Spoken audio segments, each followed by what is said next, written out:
Como no, tenemos a nuestro querido Gonzalo Cañete hoy aquí. Bienvenido, Gonzalo, ¿qué tal? ¿Cómo estás? Bueno, Javier, ¿cómo estás? Muy buenas noches. Pues fenomenal, a tope con Powell, un montón de datos, un montón de cosas. Cuéntanos un poco si has tenido oportunidad de ver esta conferencia de prensa y sobre todo el release de los datos.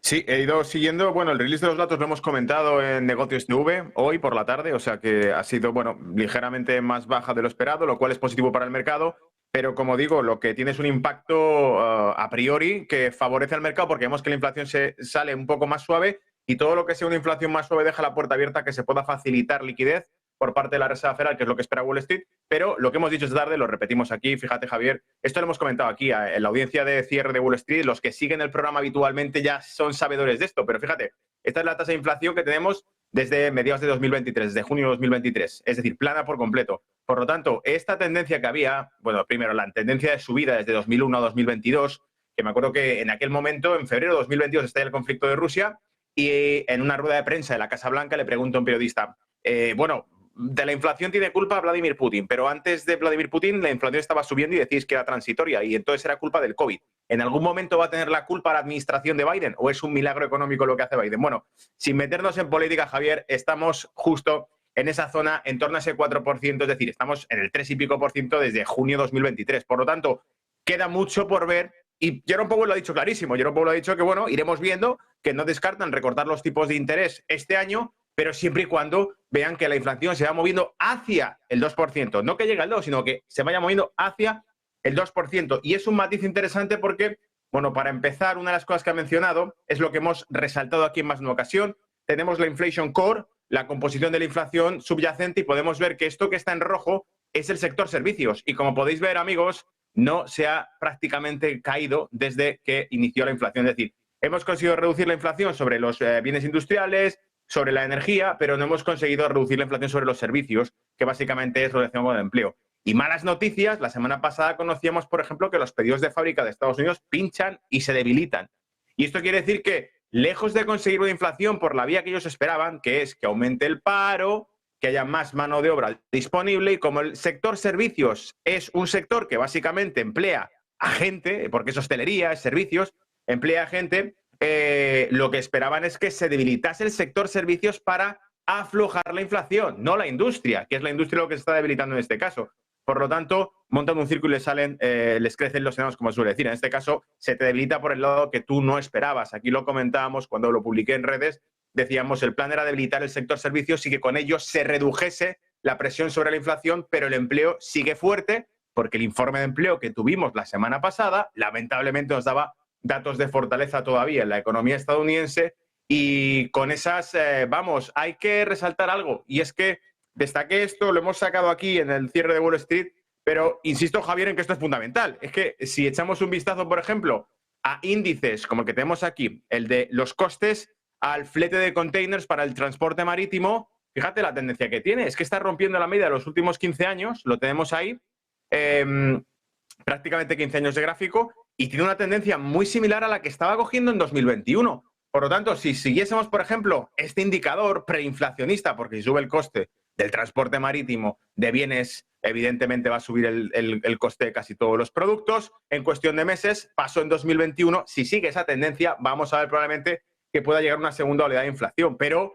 también tenemos ese Commodity Research Bureau, uno de los índices más antiguos de commodity, que tiene metales industriales, metales preciosos, tiene también energía, tiene petróleo, tiene también bienes de consumo, naranjas, cabezas de ganado, es decir, casi todos los futuros commodity cotizan aquí indexados y la tendencia es alcista también, muestra fortaleza muy similar a la que empezó a meter a finales de 2022, a la entrada de 2023, mala cosa, mala pinta y no es solo ese, hemos sacado también lo hemos duplicado aquí 2 veces, bueno, el otro que íbamos a sacar era el Baltic Dry, que también lo hemos mostrado con una tendencia alcista, que es el de los costes del transporte marítimo, muy parecido al del flete, y por lo tanto tenemos indicadores preinflacionistas activándose que nos dejan claro que la inflación podría volver. Y lo digo una vez más, Javier, si nosotros sabemos esto, la Reserva Federal también lo sabe. La pregunta es si lo saben los operadores que estén ahora mismo dando la Wall Street. Y fíjate por dónde parece que algo deben saber, porque de momento están recogiendo un poco las velas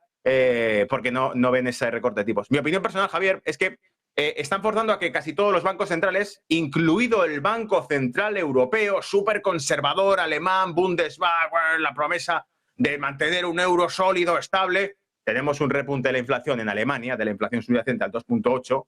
Lo tenemos ahí. Subyacente sigue al 3%, la normal sube al 2,8%. ¿Qué ocurre? Que han recortado tipos. Y esto quiere decir que han capitulado. Es decir, que han dicho, bueno, no hemos llegado al 2% de tasa de inflación, pero da igual, vamos a recortar los tipos de interés, aunque solo sea una vez.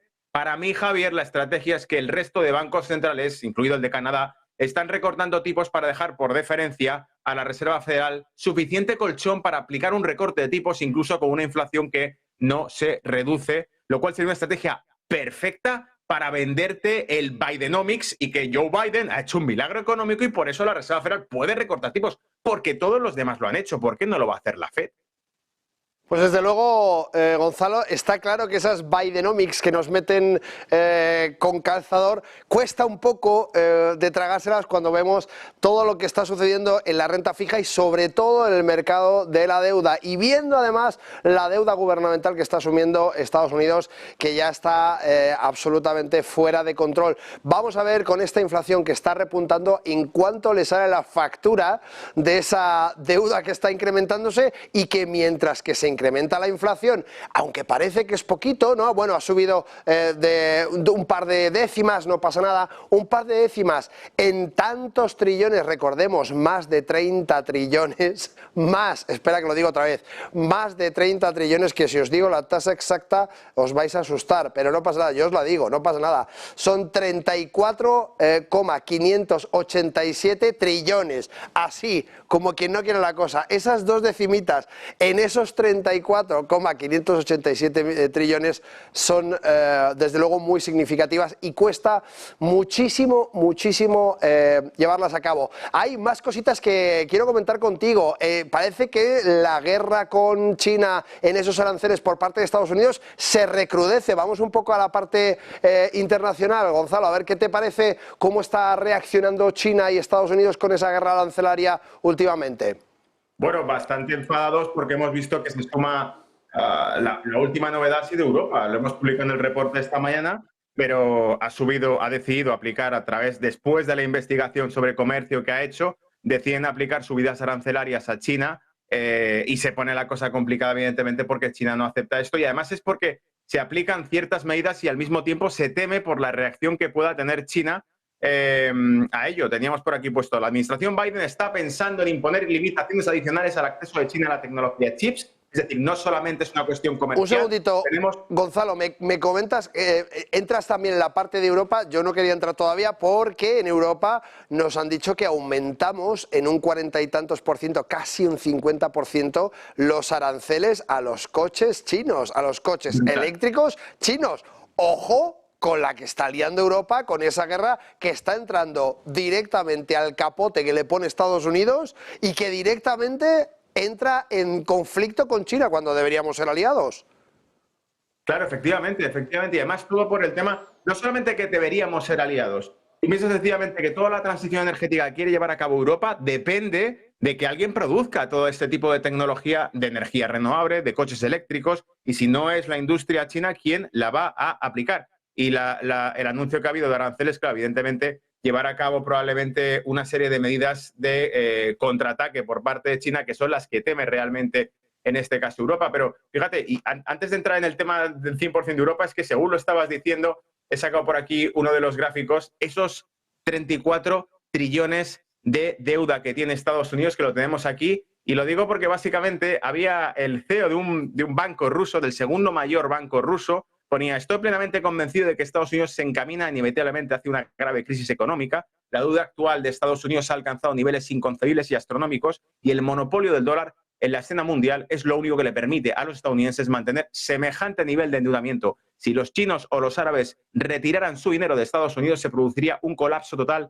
del sector financiero y del gobierno. Y tenemos esa cifra, pero lo que tú decías, Javier, ya no es solamente este gráfico letal donde te pone más de 34, más de 33 trillones de deuda en Estados Unidos, sino fíjate cómo va el gasto federal en intereses de la deuda, disparado desde 2020. Tú fíjate la verticalidad que tiene la partida de gastos en pagos de tasa de interés en Estados Unidos. ¿Es viable? Esta es la pregunta del millón. Mientras imprimas billetes, sí, pero ¿qué pasaría si por alguna razón empieza a desaparecer la reserva de dólar como la moneda de dólar como reserva principal y empieza a virar, por ejemplo, hacia mercados que ya hemos visto como es, oye, por alguna razón, el mercado del oro, independientemente de lo que esté haciendo el dólar, vemos que está extremadamente fuerte los últimos meses. Entonces, ¿esto a qué responde? Porque tenemos un dólar que está, respectivamente, estaría como en los niveles proporcionales de 1.950 o 2.000 dólares la onza, pero está en 2.300 y pico, con un dólar relativamente fuerte y estable. Esto da mala señal, o sea, nos indica, evidentemente, que puede haber movimientos feos detrás de todo esto y que pueda hacer que, evidentemente, sea lo que esté ocurriendo, que se estén deshaciendo de dólares, principalmente China, básicamente porque está viendo también algo que había tenido muy sincronizado con esto, que son las sanciones y la expropiación de activos rusos por parte de Estados Unidos, Reino Unido y la Unión Europea. Y China, viendo esto, evidentemente dice, deshazte, niño, de todas las posiciones que tengas en dólar, porque estos nos la van a colar, si no es hoy va a ser mañana. Entonces vamos a empezar a rotar ese capital fuera de esto. Entonces, evidentemente, es lo que estamos viendo ahora mismo. Pues sí, desde luego, y teniendo en cuenta esa parte de dólar de la que nos hablas, te entramos ya directamente en el consultorio porque nos están preguntando por el euro-dólar. Carlos Rodríguez nos dice, ¿cómo veis euro-dólar para mañana después de esta conferencia de Powell? Precioso.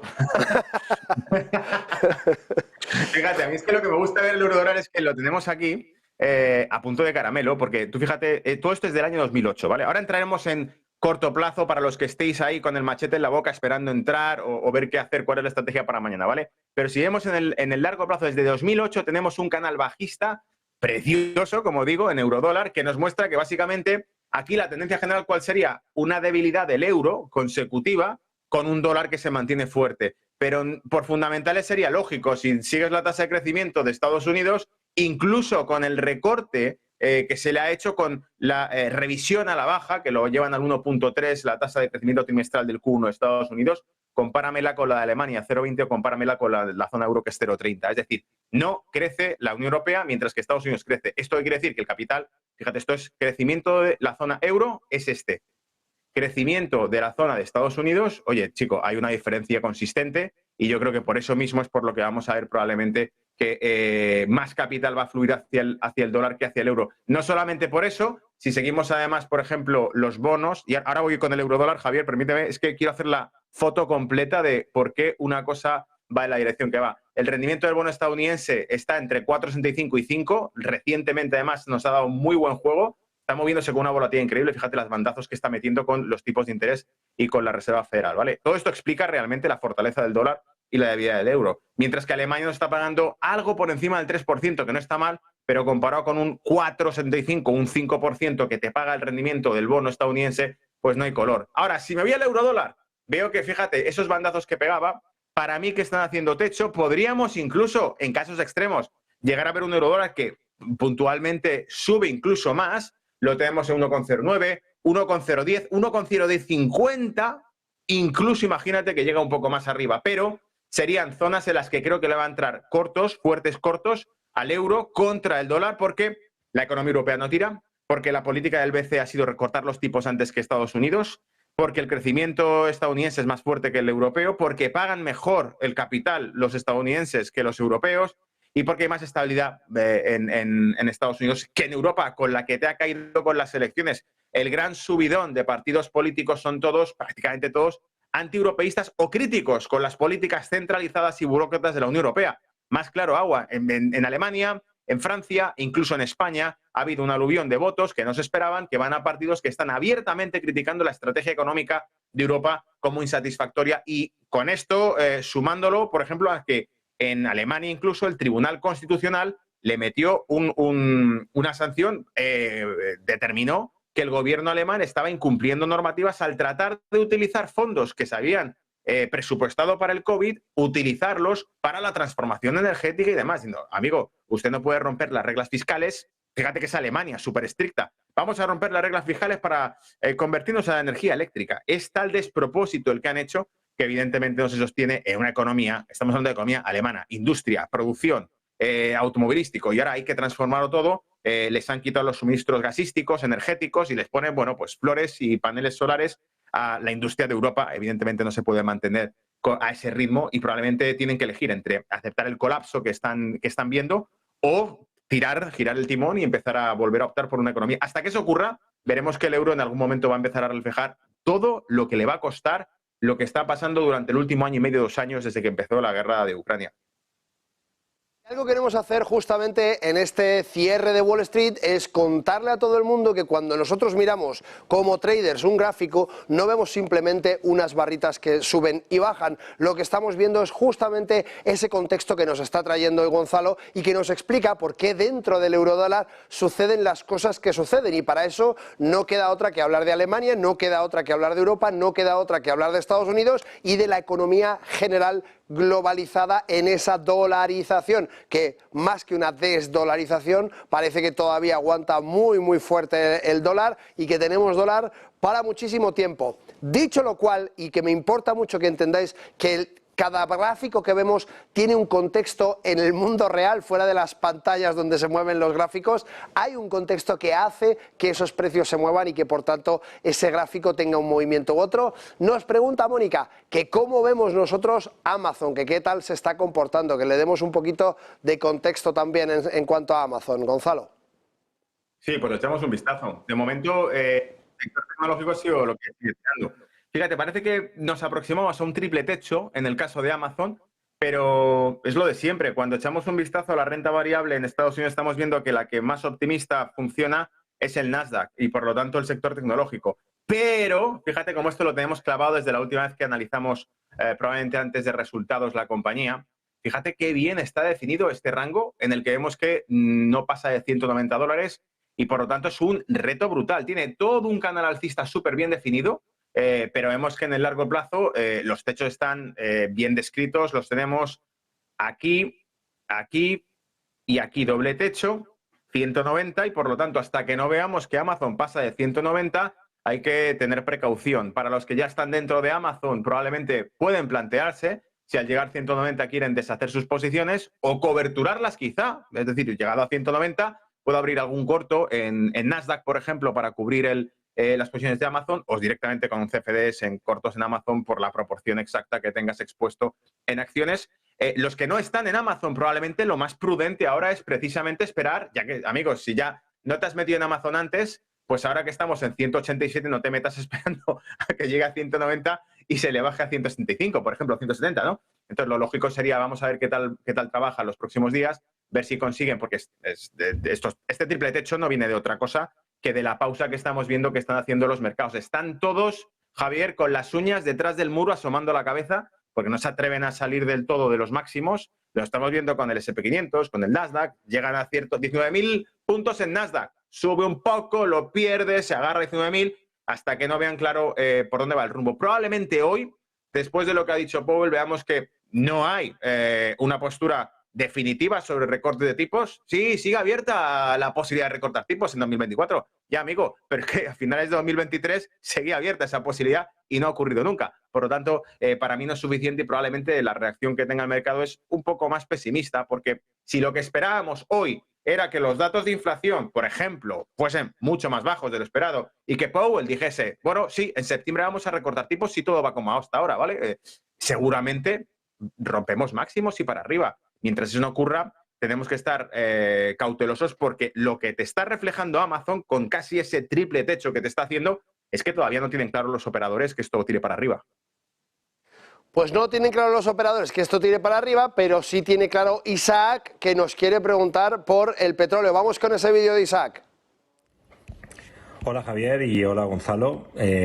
Bueno, principalmente saber qué opináis sobre el petróleo. Por fundamental, no sé qué se puede decir. Quizás mejor hacer un análisis técnico. En concreto, Occidental Petroleum, Oxy, la acción que tiene Warren Buffett también.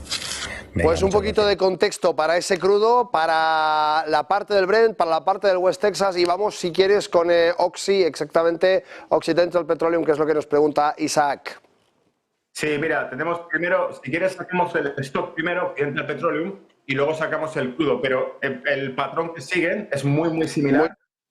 Y él decía, no sé qué se puede decir respecto a fundamentales. Bueno, a fundamentales de momento lo que vemos es que la bajada que se ha producido, ahora hemos visto una subida relativamente fuerte y yo creo que es sincronizada con los movimientos que hemos visto. El envío, por ejemplo, de buques de guerra al Caribe, de un submarino nuclear, pues bueno, ya sabes cómo es esto. La prensa ya estaba diciendo durante el fin de semana que es de nuevo la crisis de los misiles. Entonces, todo lo que es escenario geopolítico y todo lo que huele a guerra, evidentemente, tiene una reacción muy sencilla.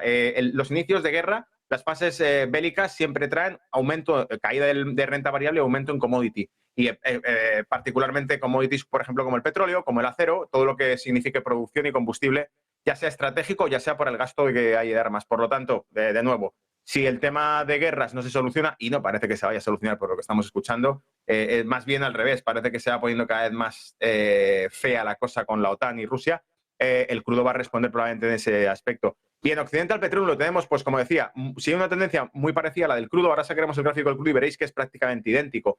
Pero vemos que tiene una tendencia bajista clara, se va debilitando, lo cual no es malo porque si le vemos con perspectiva, quizá, lo hemos dicho otras veces, acertamos, por ejemplo, en diciembre, cuando veíamos que el crudo estaba particularmente débil, cosa que hemos visto recientemente también. En diciembre dijimos, no seamos tontos, si el crudo está especialmente débil, con la que está cayendo, que es el foco de Israel, el foco de Ucrania, y con, en teoría, una economía que se está recuperando, como nos indicaban datos por parte de China y de Estados Unidos, creciendo bien, excepto Europa, entonces el consumo de petróleo debería subir.